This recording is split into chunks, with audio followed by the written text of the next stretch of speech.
Okay, good day, everyone. Welcome to this Board of Commissioners regularly scheduled meeting for GHURA here at it's now 12:01 p.m. on April 22nd, 2025 here at GHURA's main office in the wonderful village of Sinania. We'll begin with roll call. Vice Chair Nate Sanchez. Here. Thank you very much. Commissioner Delia. Here. Thank you much. Commissioner Rice. Present. Thank you very much. Commissioner Torres. Here. Thank you very much. And I know Commissioner Corpus senses progress. We wouldn't be able to make it today.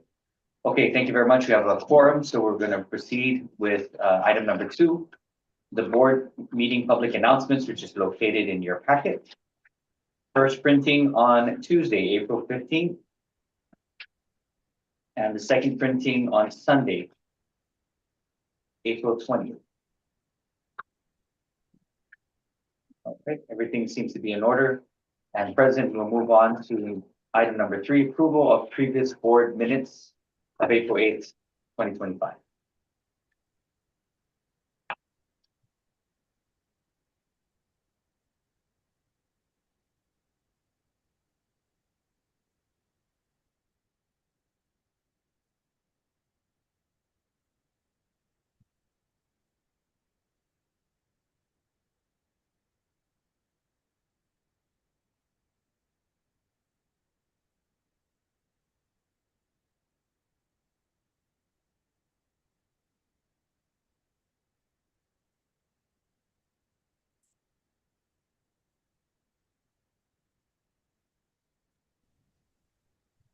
If I may, the only thing I actually found was on page 4 of 5, under the bullet where the first circle where it says an aerial view of the Total Gardens project site. We just need to correct the spelling of aerial to add an E, A-E-R-I-A-L.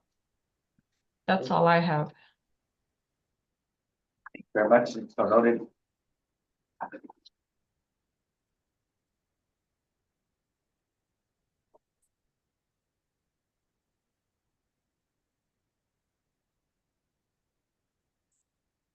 Yes.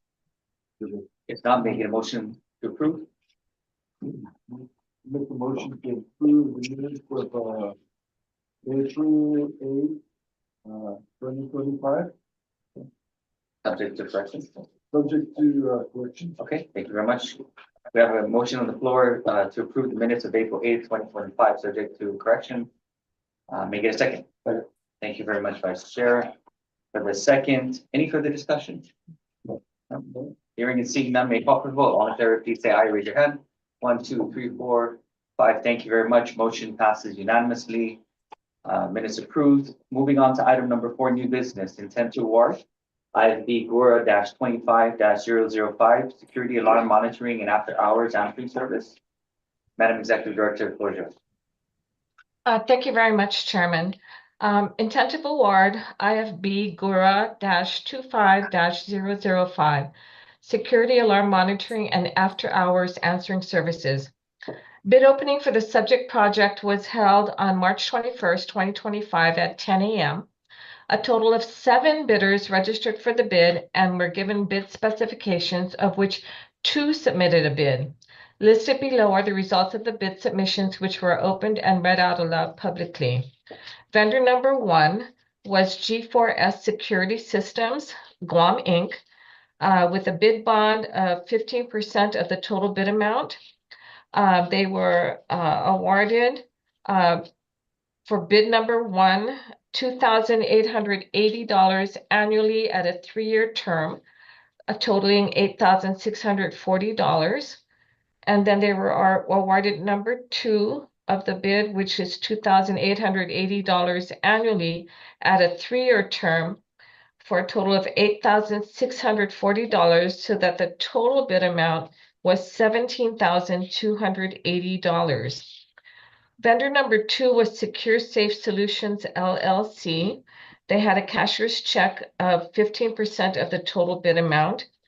Their bid for number 1 was $5,184 annually at a 3-year term which would total $15,552. And for number 2, they had $7,776 annually at a 3-year term that would have totaled $23,328, so that their total bid amount was for $38,880. And then you would see that the total cost that was awarded to G4S was the $17,280, and the government estimate was at $15,000. And then the next couple of pages just give detail on the bid and the description of the items for each of the bids from the vendors, securities, G4S Security Systems and Secure Safe Solutions. And if we go to page 4 of 27 at the end of the descriptions, we summarize it with the Guam Housing and Urban Renewal Authority. GHURA's mission is to provide affordable, decent, safe, and sanitary housing through the maintenance of our existing units to ensure that the facilities owned and managed by GHURA are safe and appealing to the residents. GHURA is committed to support its developments in providing security services to prevent crime against persons and property. GHURA is seeking security alarm monitoring services that will prevent and provide notification of intrusion activities with its offices and maintenance shops, and after-hours answering services in which GHURA residents will contact for emergency maintenance repairs. In review of the bid result, G4S Security Systems Guam, Inc. provided the lowest responsive and responsible bid. After further clarification, the committee members determined to proceed with the award with the initial term for a 3-year contract with an option to renew for 2 additional years in 1-year terms and not to exceed the amount of $17,280. And if you have any questions, I believe we have A&E, someone from A&E in the room. I'm here, so procurement is here. Okay, thank you. That's all. Hi. Who are we currently using? I'm sorry. We don't have anybody right now? Yes, so we currently with G4S. So, okay, so they're Yes. current Yes. provider, okay. Yes, Gotcha. Thank you. you're welcome. And this is a continuation of similar services, or this is Similar services similar service, you Yeah. just put it back out for for bid. best, got it, Yeah. okay. How has G4S been in terms of our relationship and their quality and their response time to, alarms going Yeah, off? they've been good. So we've had them for several years, Okay, basically. So being the fact that, contract is. so there's proof of concept. Yeah, so it's already expired, so we needed to, renew the Under the contract contract. or send it out for bid. Okay. So just a little history on this. So we had actually, and I remember, we had actually presented it several months ago, this same bid, but the agency decided that we canceled it and sent it out for a rebid for competitive reasons. Because then we only have one participant. Sure. Yeah, so we wanted to resign it, so now we have better competitive reasons, so we wanted to redo it for that reason. Yeah. And there's no change in the services that from the previous one, this is just a continuation. Correct, that's so this is specifically geared to the security services and alarm system only, yes. Okay. But the systems haven't been enhanced. Hasn't changed, yeah. I'm assuming they would naturally enhance if need be. I'm sure moving forward, Sure, yes, yes. It'll be all circumstantial. But based on the GHURA specifications, this is what they bid it on, so, right. Offhand, excuse me, which amp gets the most activity and including our offices here?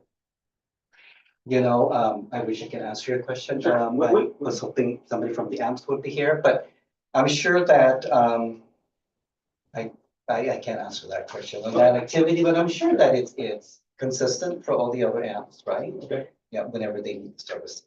Cool. Yeah. You're welcome.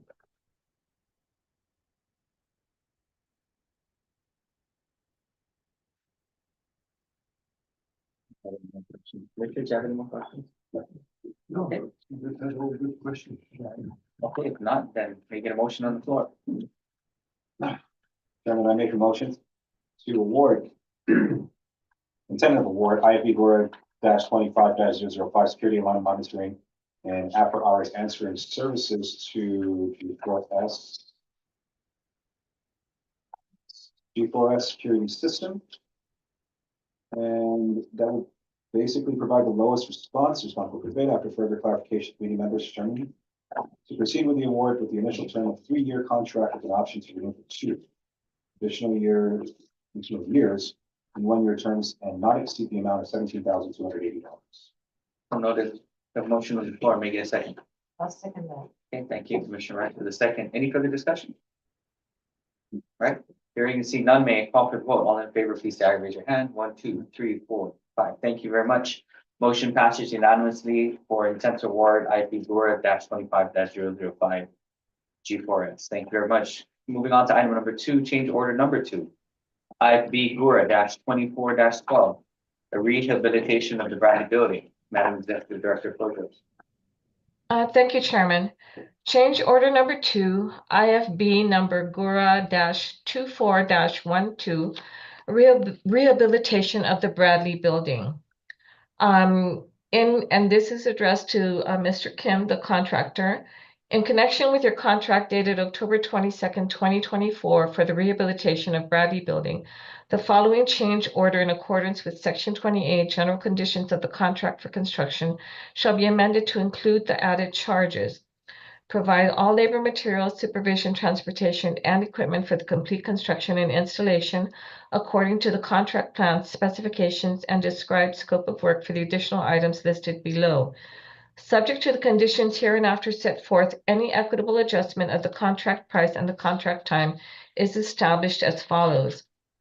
Number 1, the addition of items are defined per the attached breakdown for the supply of materials and labor for the rehabilitation of Bradley Building. And the material labor description, the scope of work has to do with a new water line installation for a total amount of $24,900. And that scope of work includes complete replacement of existing water lines. Number 2, installation of new exposed water lines. Number 3, replacement of valves for plumbing fixtures. Number 4, remove and replace 20 SF of wall ceramic tiles. I think that believe is 20 square feet of wall ceramic tiles. Installation of tankless water heater. And again, for a total amount of $24,900. The aforementioned changed and work affected thereby are subject to all contract stipulations and covenants. The rights of GHURA are not prejudiced. All claims against GHURA which are incidental to as a consequence of the aforementioned changed are. And the original contract for this was $183,000, and it was dated October 28th, 2024. There was a change order number 1, which was approved for $28,350. And just for your reference, I did go back to what the change order number 1 was for, and I can provide copies after the meeting if you would like. But at a December 10th board meeting, we did have change order number 1 as item number 3 on it. And what that change order entailed was the original scope of work for the rehabilitation of Bradley Building didn't include what they found was needed, and it had to do with removing existing weatherhead and concrete repair, utility earthwork trench with bedding sand, designed and build new reinforced concrete pedestal, an electrical raceway, electrical gutter splice with aluminum 2-inch diameter pipe, and master electrical engineer certification, so that The total amount of that change order was $28,350. So it basically had to do with the electrical, what do they call that? The pedestal and everything that had to go along with replacing that pedestal. And so if I continue on, the adjusted contract amount after that first change order added to 28,350, added to the 183,000 original contract, came to $211,350. And the contract completion date was to be April 25th, 2025. This change order, which has to do with the water line installation at $24,900, and extension of this change order for 30 days, adjust the initial contract amount to a total of $236,250 with a new completion date of May 25th, 2025. And they do have an attachment of all that is involved with this change order for the water line. If you have any questions, I believe Andrew from A&E is in the room. Please feel free to ask. Thank you very much. Commissioners, you have any questions?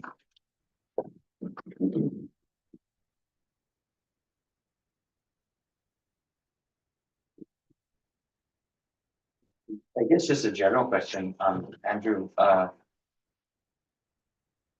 are these change orders coming up because we really didn't find these things, or was it because of earthwork or demo that they found it? Where are these coming from? How come they were not part of the?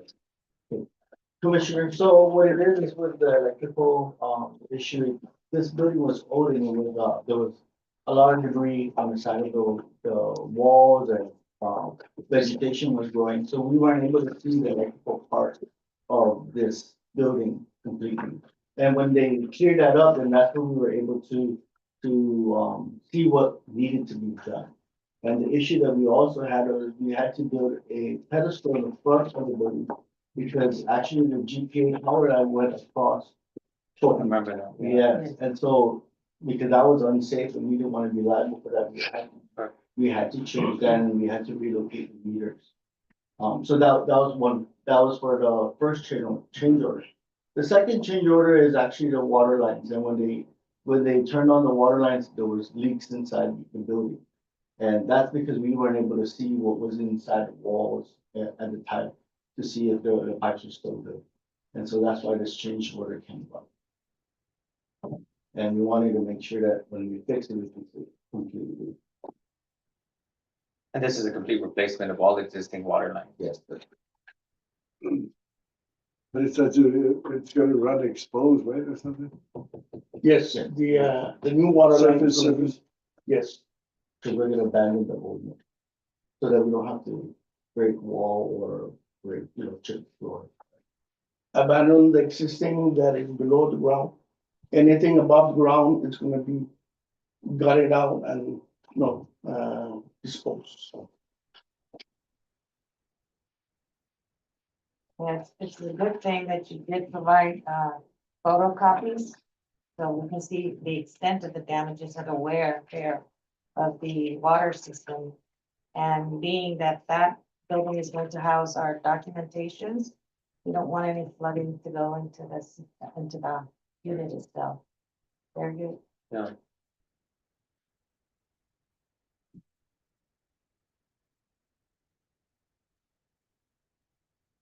What's ETA for completion? May 25th, Oh, yes, next month. So right now it's at 90%, and that is the last 10% that we need to get done. And this is only gonna push it out 30 days? Yes, 30 days.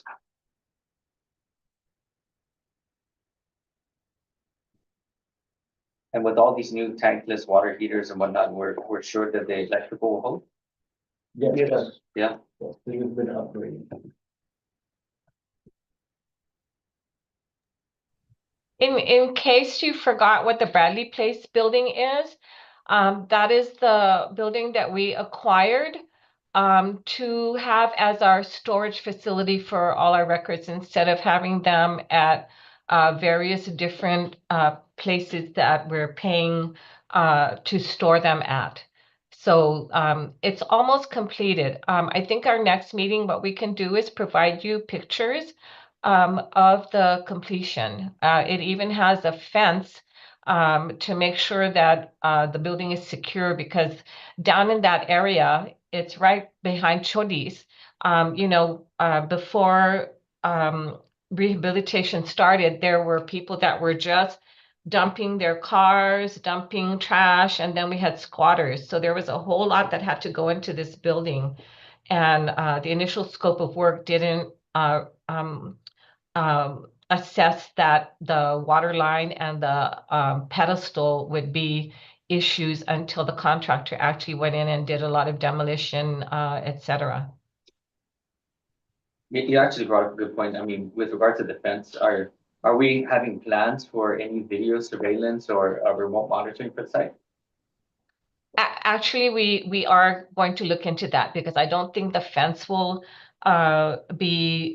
suffice as far as security.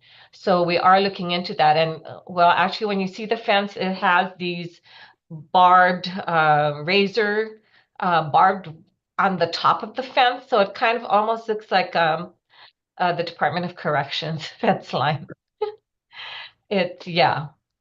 But the Yeah. neighboring building has the same exact fence with the razor barbed wire on top of it. Because that part of town is actually, that's the part of town that the Lieutenant Governor is declaring slum and blight and asking the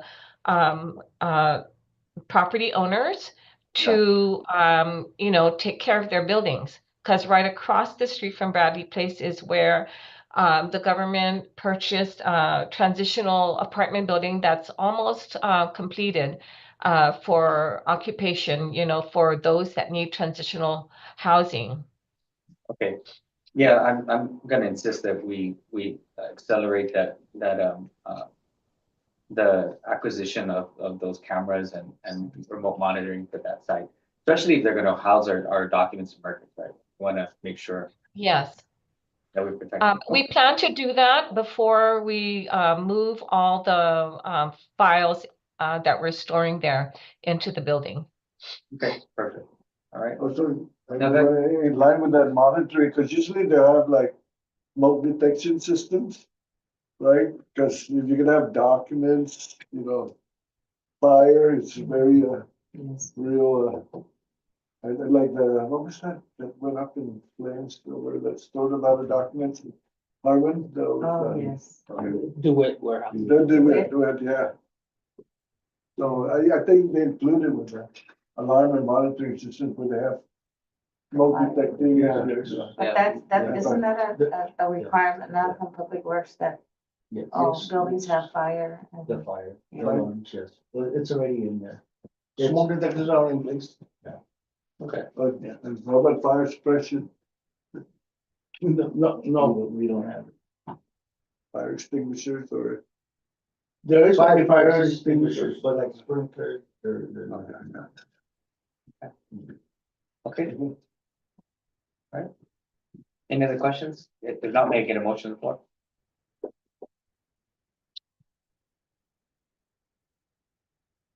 I'll make a motion. I'll make a motion to approve change order number 2, IFB GHURA -24-112, rehabilitation of the Bradley building. This would be in the amount of $24,900. Thank you very much. We have a motion on the floor to approve. May I get a second? Second. Thank you, Commissioner, for the second. Any further discussion?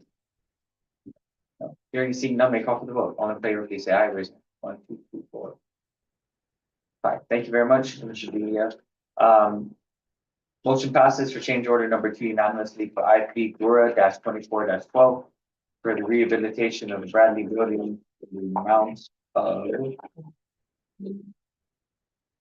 $24,900. Thank you very much. Moving on to item number 3, resolution number FY 2025-023, a resolution approving the write-off tenant account receivable. Madam Executive Director, floor is yours. Thank you, Chairman. Resolution number FY 2025-023, resolution approving the write-off of tenant accounts receivables. Whereas the Guam Housing and Urban Renewal Authority, GHURA, is the Guam Public Housing Authority that provides decent homes and suitable living environments for Guam families of low income to afford to pay for safe, sanitary, and decent dwelling accommodations. And whereas the governance and well-being of GHURA is vested in the Board of Commissioners and empowered by 12 Guam Code Annotated Chapter 5, Section 5104, and whereas the Board of Commissioners Resolution Number FY 2018-002, resolution adopting the write-off policy for uncollectible accounts for GHURA rental properties, and whereas in the normal course of business, the authority is involved in transactions that result in monies being owed to GHURA for which they are unable to collect, and as necessary, whereas the property site managers submit summaries of debts considered for write-off to prevent overstating of assets which are affecting the authority's financial performance, and whereas currently GHURA's receivables include outstanding accounts which have remained in GHURA's books for over 90 days as of March 31st, 2025, as indicated below. Property site AMP1 has a write-off amount of $12,720.23. Property site AMP2 has a write-off amount of $645 for a total write-off amount in this resolution of $13,365.23. Whereas GHURA, through the property site managers, exert diligent collection efforts in pursuit of outstanding receivables, and although ongoing collection efforts are abandoned on these accounts, GHURA reserves the right and duty to collect should the opportunity arise. And whereas it is in accordance with GHURA's procedure and good business practices to write off accounts receivables after all reasonable collection procedures have been exhausted, and there is not a reasonable expectation that the accounts will be collected. Now, therefore, be it resolved that the Board of Commissioners approves writing off $13,365.23 of GHURA receivables after all reasonable collection procedures have been exhausted, and there is not a reasonable expectation that the accounts will be collected. And accompanying this resolution, of course, is a memo from our controller, Francis Daniele, or to Francis Daniele from property site manager Narcisa Ada of AMP1 on the recommendation to write off the tenant's accounts receivables for her site, and the accompanying explanation of what those uncollectible amounts are for. And as well, there is a letter to Francis Daniele from AMP2's property site manager, GHURA, explaining what her write-off amount of $645 entails. And then I guess as promised to the board, there are graphs depicting what the fiscal year write-offs have been for prior years, starting with fiscal year 2021 and up to the current fiscal year 2025, up to this first quarter. If you have any questions, I believe we do have Francis Daniele in the room. No, she's not. No, she's not. No. Oh, we do have Gina from AMP2 in virtually. So if you have any questions for her, AMP, and any questions regarding, I guess, AMP1, you can ask them, and we will try to see if either Gina can help us or we can get back to you at our next meeting. Okay. My apologies that we don't have AMP1 represented. Thank you very much. Just a, Gina, a quick question. First of all, Madam Executive Director, thank you for the charts, they're very helpful. Just looking at the charts, cleaning charges. Are you noticing that is the cleaning charges going up on the charts because we're noticing that people are just kind of abandoning or leaving in the units in more disarray, or is that just because of more need to clean it up because of the aging of the units? The cleaning charges that is represented in the report on the graph indicates the charge fees that is a schedule that is part of the lease agreement in public housing. So when a tenant moves out as part of the closeout procedures and the move out inspection, the inspector or the building maintenance supervisor or the maintenance worker determines whether or not the unit damages were wear and tear, or whether the items were based on, you know, it has outlived its lifespan. So it's really that move out inspector, whoever that may be in the public housing site, that would determine what those cleaning charges are. And it's hard to say whether it's going up or down because every month how many people move out varies. And sometimes we have good tenants, sometimes we have bad tenants, but there is a pre-move out inspection. And when the pre-move out inspection happens, it's an opportunity for the family to address those things that might get charged and correct it. And then if they don't, then obviously they get charged. But From your standpoint though, are you seeing that as the tenants exit, there's more damage being done, less damage being done? Or are we noticing that most of these are just because of the aging wear and tear on the units? Just curious, right? The cleaning charges though in this write-off will not include aging of items in the units, in the public housing units. They are only related to the tenant and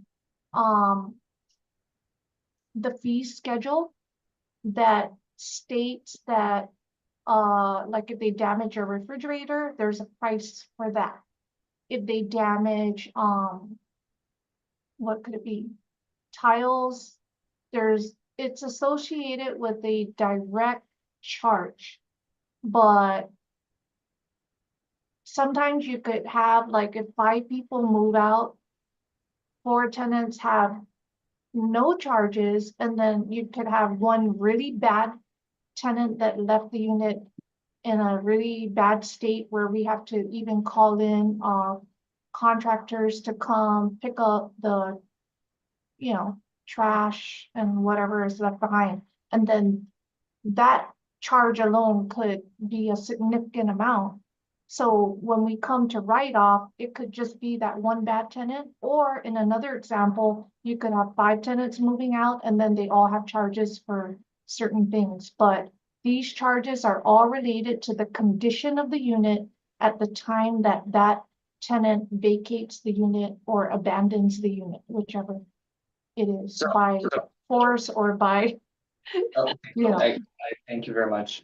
But just based on your experience in Amplitude, is the unit's state when our clients are leaving, is it relatively the same? Do you find that it's getting worse? Do you find that it's not getting worse? Just in general, right? What's your pulse on that?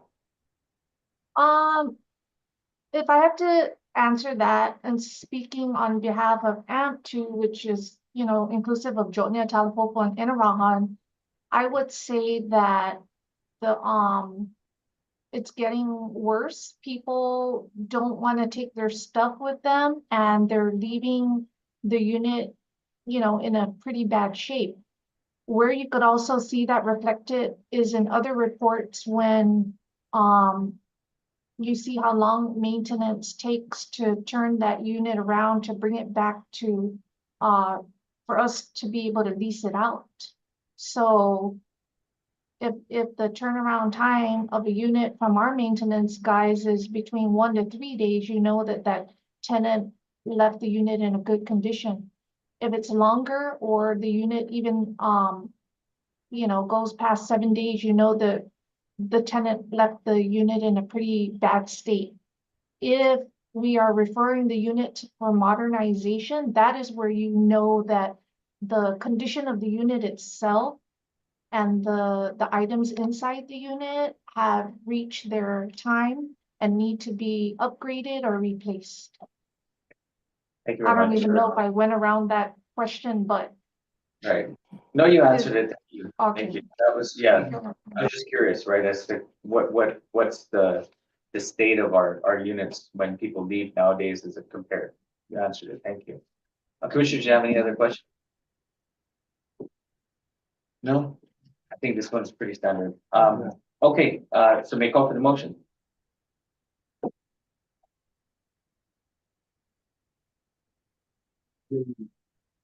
Make a motion to approve the resolution approving the write-off of tenants' accounts receivable for Act 1 and Act 2 with a total amount of 13,000, writing off 13,365 and 23 cents.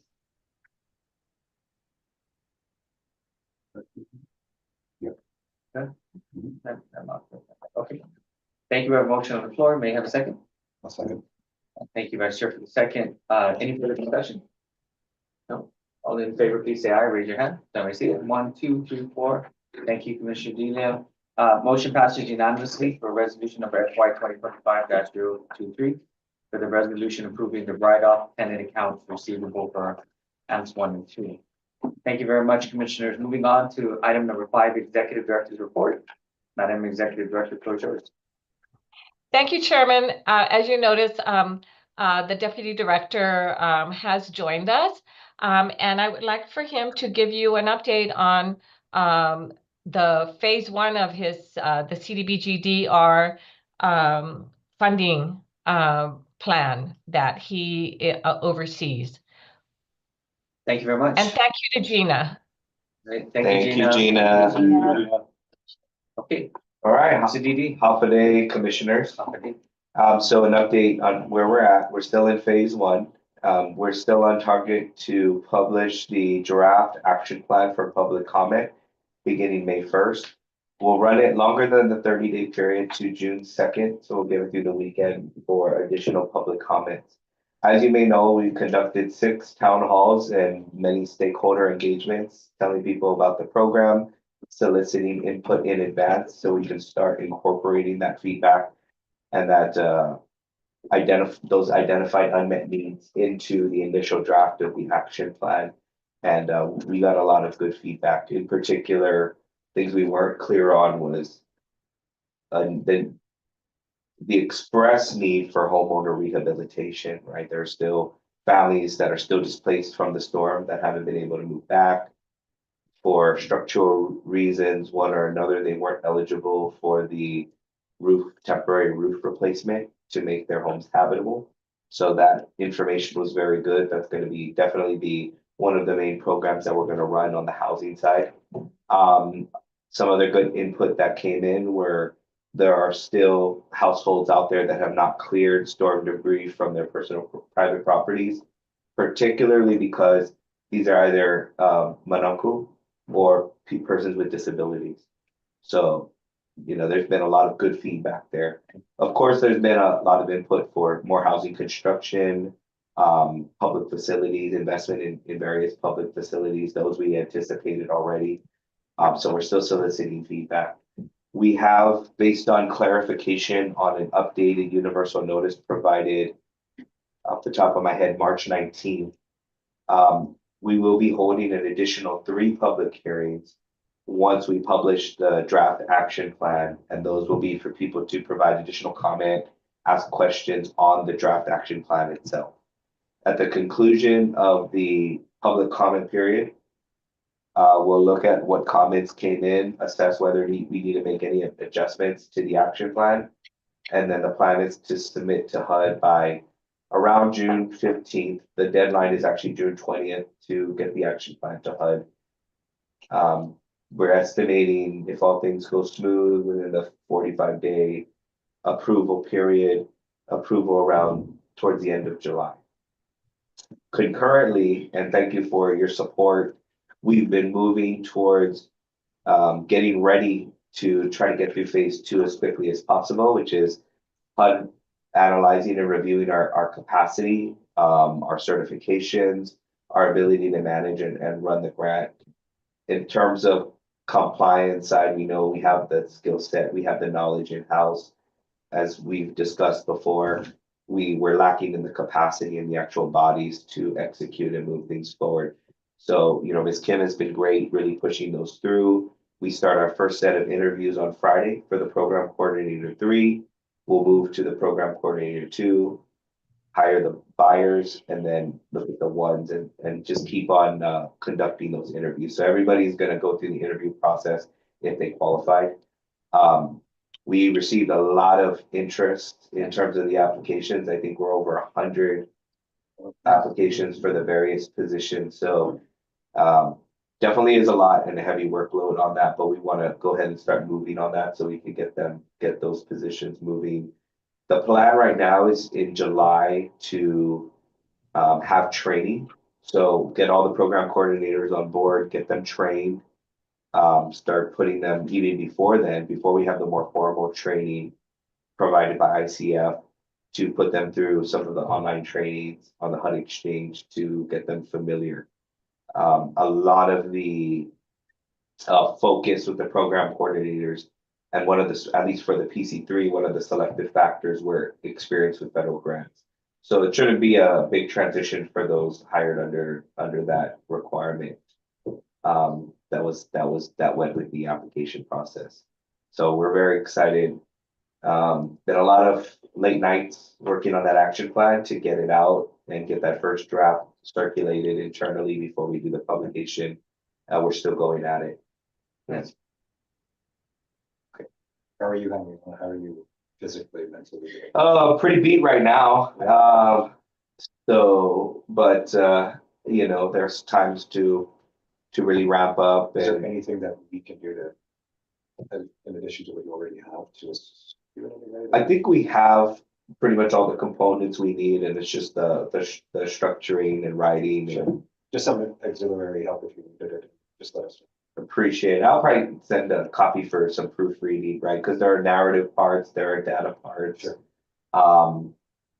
The simpler the better. Right. I know many of the jurisdictions already had on contract, like, expert and consultants. Right. We analyzed potentially going down that route, but the time it would take to procure would already be past the deadline to get the action plan in. We know we have the capacity to do it. We just didn't have the jump start on it like others may have, but that's fine. I mean, according to HUD, we're still on track. According to the TA consultant from HUD, we're On schedule.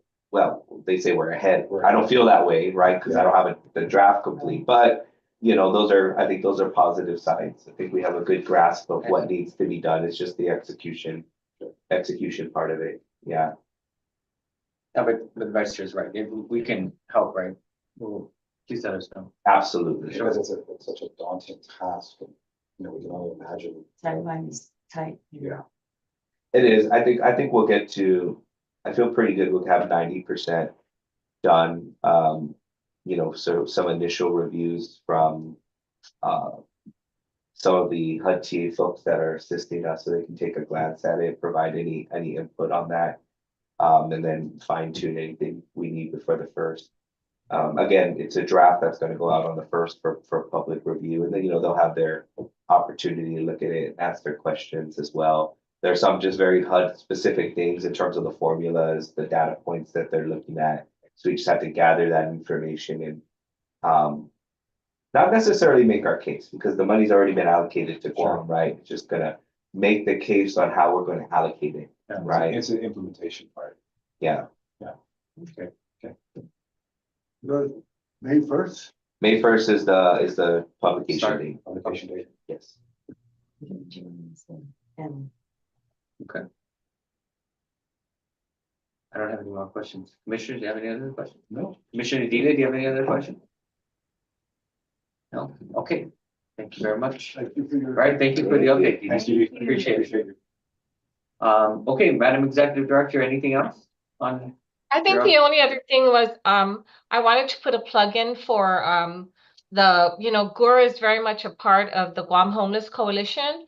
And Okay. if you've never been to their Passport to Services community outreach that they have every year, to support individuals and families in need, that is taking place this Friday, April 25th, from 9 a.m. to 1 p.m. at the Chamorro Village Huts in Hagåtña. And it's really one of those events that GHURA staff assists during that event to, pass out whatever needed supplies there are that are provided for those that come, the families and individuals in need that come to it. So if you've never been to it, it's really a very a good event to help those in need. And other than that, I think that's it for my report today. Thank you. All right, thank you very much. Moving on to item number 6, general discussion and announcements. The next proposed scheduled board meeting is for Tuesday, May 13th, 2025 at 12 p.m. Please mark your calendars. Of course, we will always confirm that. Any other announcements or anything else? No, No? thank you very much. If not, then may I call for the adjournment? Motion to adjourn.